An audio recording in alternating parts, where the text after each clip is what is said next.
The pneumatic hiss of the hydraulic press echoed through the fabrication floor at 2:47 a.m., a sound Maya Reeves had heard 10,000 times in her 16 years at Castellano Industrial. She didn't look up from her laptop screen, where lines of tolerance data scrolled past like rain on glass. The numbers told her everything she needed to know. Bearing assembly line 4 was drifting 0.03 millimeters outside specification on the compression cycle, and if nobody caught it before the morning shift stamped another 200 units, the entire automotive contract would ship with a defect that wouldn't show itself until 18 months down the road when brake systems started failing at highway speeds. Her fingers moved across the keyboard with the quiet authority of someone who'd learned to speak in code before most people learned to speak in meetings. She opened the override protocol, manually adjusted the hydraulic pressure sequence, and watched the tolerance numbers crawl back into the green zone. 47 seconds, start to finish. The night shift supervisor, a kid named Torres who still thought coffee was a personality trait, wandered over with his tablet glowing blue against his face.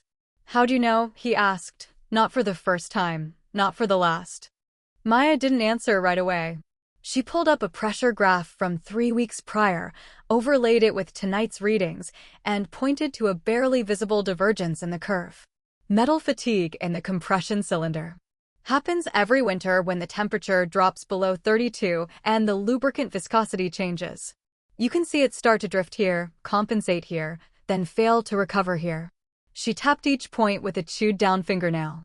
The system thinks it's still in tolerance because it's measuring the output, not the process. But the process is lying. Torres nodded like he understood. He didn't. Not yet. Maybe not ever, if the company kept hiring engineers who thought manufacturing was something you managed from a dashboard instead of something you felt in your bones. She stood slowly, her knees popping like distant firecrackers, and walked the length of the production floor. Past the stamping stations with their rhythmic thunder, past the quality control booth where second-shift inspectors pretended to understand statistical variance, past the break room where someone had taped a photograph of the last company picnic to the vending machine. She wasn't in the photo. She'd been here that day, of course, running a diagnostic on the anodizing bath that had started showing inconsistent coating thickness, but nobody thought to call her over for the picture. Invisible labor stays invisible, even when it's holding everything together. In the back corner of the facility, behind a locked cage that required her biometric thumbprint to access, sat the master control cabinet. Most people called it the brain. Maya called it the heart, because when it stopped beating, everything died. She opened the panel and ran her hand along the relay switches, feeling for heat signatures that didn't belong, listening for the faint buzz of electrical resistance building where it shouldn't. Her predecessor, a man named Galloway who'd retired in 2018 after a stroke took most of his left side, had taught her this. "The machine talks," he'd said, pressing her palm against a transformer housing. "But only if you shut up long enough to listen." She found what she was looking for on Relay Bank 7, a hairline vibration, barely perceptible, the kind of thing that would escalate over weeks into a catastrophic failure during peak production. She made a note in her leather-bound logbook, the one she'd been keeping since 2009, handwritten because she'd learned the hard way that digital records disappeared whenever someone decided they were inconvenient. R7 early harmonic distortion. Replace before March demand spike. Do not wait for system alert. Torres appeared again, hovering like a moth near a porch light. "Should I file a maintenance request?" "Already did," Maya said, though she hadn't and wouldn't. She learned that maintenance requests went through 3 levels of approval now, each one staffed by someone who'd never touched a relay switch in their life, and by the time anyone acted on it, the relay would have failed and taken half the line down with it. So instead, she'd call Jimmy in maintenance directly, the way she always did, and he'd swap it out during the shift change when nobody was watching the budget codes too closely. The intercom crackled to life, and a voice that sounded like it had been generated by an algorithm announced that all department leads should join the morning video conference at 8 a.m. sharp. Mandatory attendance. Strategic realignment discussion. Maya closed her logbook and slid it back into her bag, already knowing what strategic realignment meant in the same way you know what "we need to talk" means when your partner says it at midnight. The conference room smelled like burnt coffee and anxiety. Maya sat in the back corner, arms folded across her chest, watching the screen flicker to life with the face of Derek Ashford, the new vice president of operations who'd arrived 6 months ago trailing credentials from a tech startup in Austin and a management philosophy he'd apparently learned from a podcast. He was 32, maybe 33, with the kind of smile that made you want to check your wallet after shaking his hand. "Good morning, manufacturing heroes," he began, and Maya felt her jaw tighten. "Heroes." He said it like he was handing out participation trophies to kindergartners. "I'm excited to share our vision for the next phase of Castellano's evolution. We're implementing a comprehensive digital transformation initiative that will leverage artificial intelligence and machine learning to optimize our production workflows." He clicked to a slide that showed a cartoon robot shaking hands with a cartoon human. The human was smiling. The robot looked more competent. Maya watched the younger staff members lean forward, tablets out, fingers flying across screens to capture every buzzword. Torres was nodding so hard she worried about his neck. Only Jimmy in the back row caught her eye and gave a subtle shake of his head that said everything that needed saying. Ashford continued, his voice rising with the practiced enthusiasm of someone who'd given this speech before and would give it again. "Our analysis has identified significant inefficiencies in our labor allocation. We're spending too much on senior-level positions that can be automated or consolidated. The data shows a clear path forward: lean teams, smart systems, and a compensation structure that rewards innovation rather than tenure." There it was. The knife, dressed up in a PowerPoint slide. He clicked again. "We'll be conducting individual performance reviews over the next 2 weeks to ensure alignment with our new operational framework. I'm confident that those who embrace change will thrive in this new environment." Maya didn't take notes. She didn't ask questions. She just sat there, watching Ashford's face glow with the kind of certainty that comes from never having been wrong about anything that mattered. When the meeting ended, she walked back to her station and opened her email. There, buried between a safety reminder about forklift protocols and a cafeteria menu update, was a calendar invitation: performance review, Reeves, Friday 2 p.m., conference room B. She deleted it without responding, then pulled up the maintenance logs and began documenting every single repair, adjustment, and intervention she'd made in the past 90 days. 347 entries, each one a small disaster prevented, a potential failure caught before it metastasized. She saved the file to a USB drive, not the company server, and put the drive in her pocket. That night, she stayed late and created a document she titled Critical Process Knowledge, Castellano Floor Operations. It was 68 pages long, single-spaced, written in the same clear technical prose she used in her logbooks. Every quirk of every machine, every seasonal variation, every workaround that kept production running when the systems failed. She included diagrams, pressure curves, failure timelines. She made it comprehensive enough that someone competent might be able to use it, and technical enough that someone incompetent would never finish reading it. Then she encrypted it, saved 3 copies, and went home. Friday arrived cold and gray, the kind of March morning that couldn't decide between winter and spring and settled for punishing both. Maya walked into conference room B at exactly 2 p.m., carrying nothing but her badge and her coffee mug, the one that said "I void warranties" in faded letters. Ashford sat across the table with a HR representative named Diane, a woman whose smile had been weaponized by years of delivering bad news in pleasant tones. Between them sat a folder that Maya recognized immediately, the kind that held severance paperwork. "Maya, thanks for coming," Ashford said, gesturing to the chair opposite him like he was inviting her to tea. "I wanted to talk about your role moving forward." She sat, said nothing, waited. "Look, I'll be direct. You've been with Castellano a long time, and we value that experience. But we're at a point where we need to make some difficult decisions about resource allocation." He shifted in his seat, and Maya noticed the edge of a script peeking out from under his tablet. He'd rehearsed this. "Effective the start of next month, we're restructuring your position and reducing the compensation by 58%. You'd maintain your current responsibilities during a transition period while we train the AI monitoring system to handle routine interventions. Maya blinked once, slowly, and set her coffee mug on the table with a soft clink that sounded louder than it should have. 58%, she repeated, her voice flat as sheet metal. It's in line with market rates for technician-level roles, Diane added, her smile never wavering. And you'd be eligible for our new performance bonus structure based on system uptime metrics. Maya leaned back in her chair and studied Ashford's face. He looked pleased with himself, like a man who'd just solved a difficult equation. Do you know what happens, she said quietly, when the anodizing bath temperature drops below 143 degrees during a humidity spike? Ashford blinked. I'm sorry. The coating thickness becomes inconsistent. Parts fail quality control.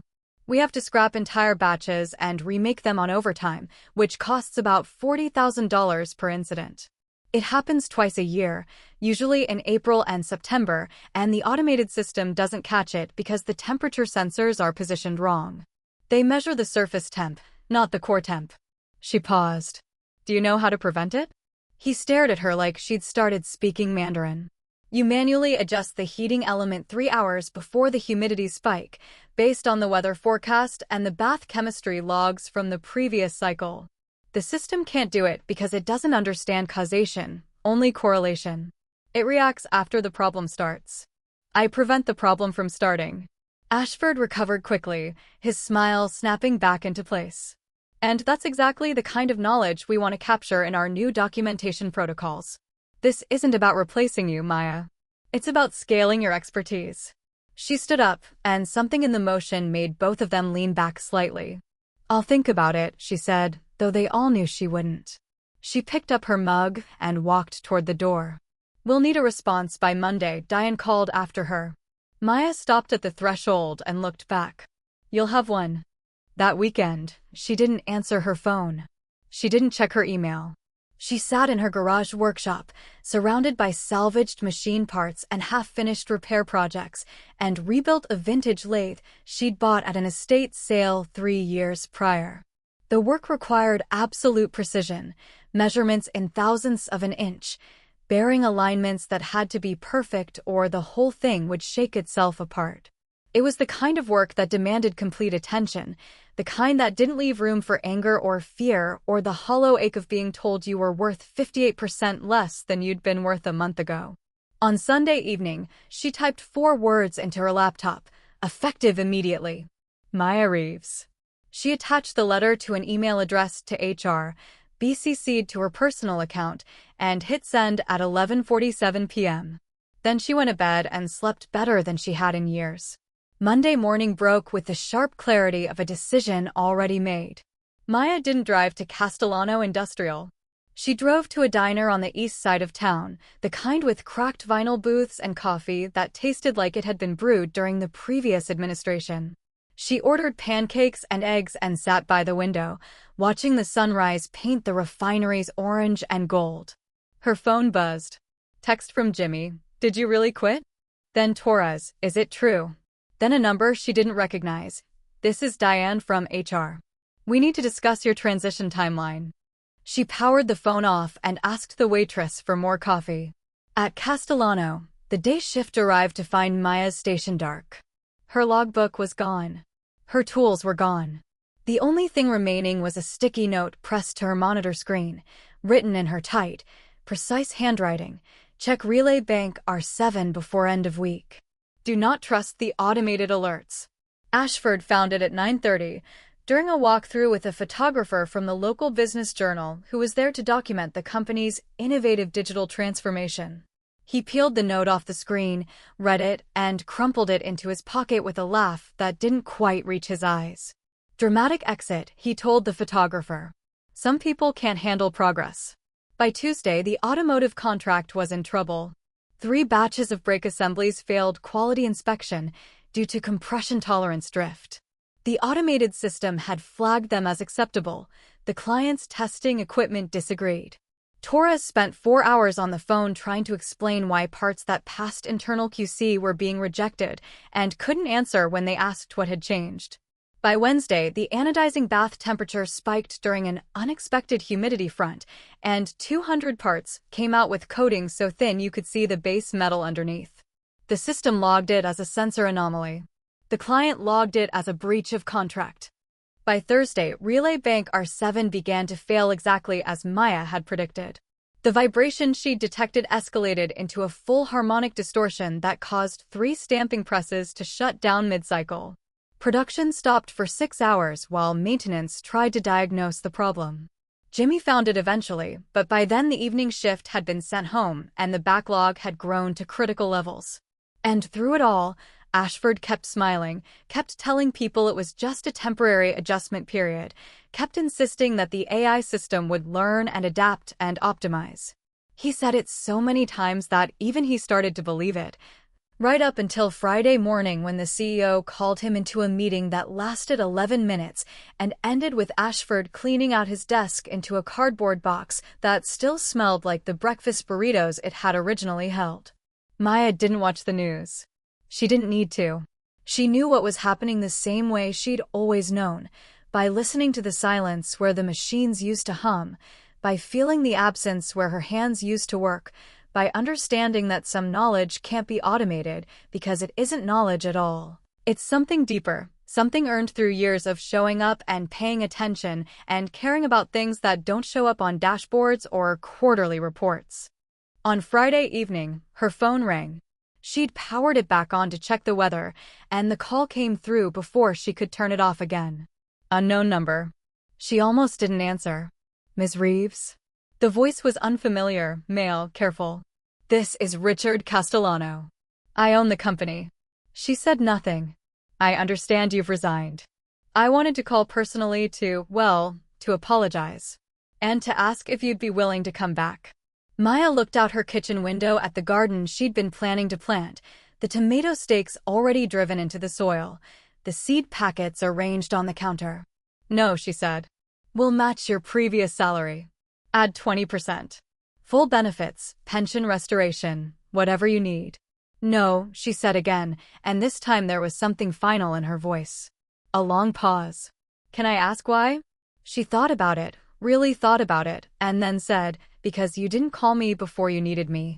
You called me after. And that tells me everything about what I'd be coming back to. She hung up before he could respond.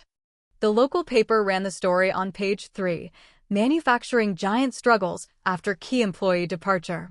They didn't use Maya's name. She'd refused all interview requests, but everyone in the industry knew. Within a month, 2 other companies had reached out with offers. Within 2 months, a trade magazine wanted to interview her about institutional knowledge retention. Within 3 months, Castellano had lost the automotive contract, laid off 40% of its workforce, and was quietly shopping itself to private equity firms who specialized in distressed assets. Maya turned down all the job offers. She didn't need to work, not really. She'd been saving for 16 years, living below her means, investing in index funds that grew slowly and steadily like well-maintained machines. Instead, she started consulting, but only for companies that asked the right questions. Not, can you fix this? But, can you teach us why this matters?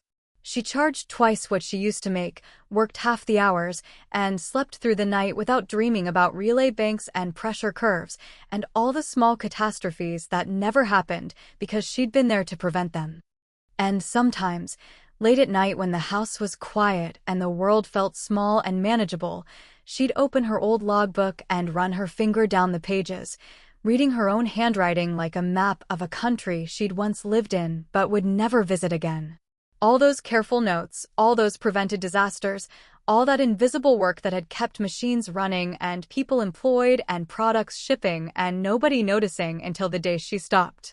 She'd close the book and smile, not with bitterness, not with regret, but with the quiet satisfaction of someone who'd finally learned the difference between being essential and being valued, and had chosen to walk away from places that mistook one for the other.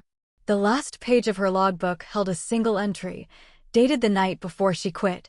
They built systems to replace me. But they never built systems to understand me. That's not my failure. It's theirs. And in the margins, in handwriting so small you had to squint to read it, She'd added one final note. Sometimes the best revenge is letting them learn what you are worth after they've decided you are worthless. The machines at Castellano still run, after a fashion. They break more often now, take longer to fix, cost more to maintain. The new engineers consult manuals and call support lines and run diagnostic software that tells them what's wrong but never why. And somewhere in a garden on the east side of town, Maya Reeves plants tomatoes in soil she prepared herself, her hands still steady, her instincts still sharp, finally working on something that grows instead of something that breaks. The weight of her absence presses down on Castellano Industrial like a thumb on a scale, invisible but undeniable, a constant reminder that some things can't be measured in metrics or managed with algorithms or replaced with something cheaper. Some things once lost simply stay lost. And that's exactly how she wanted it.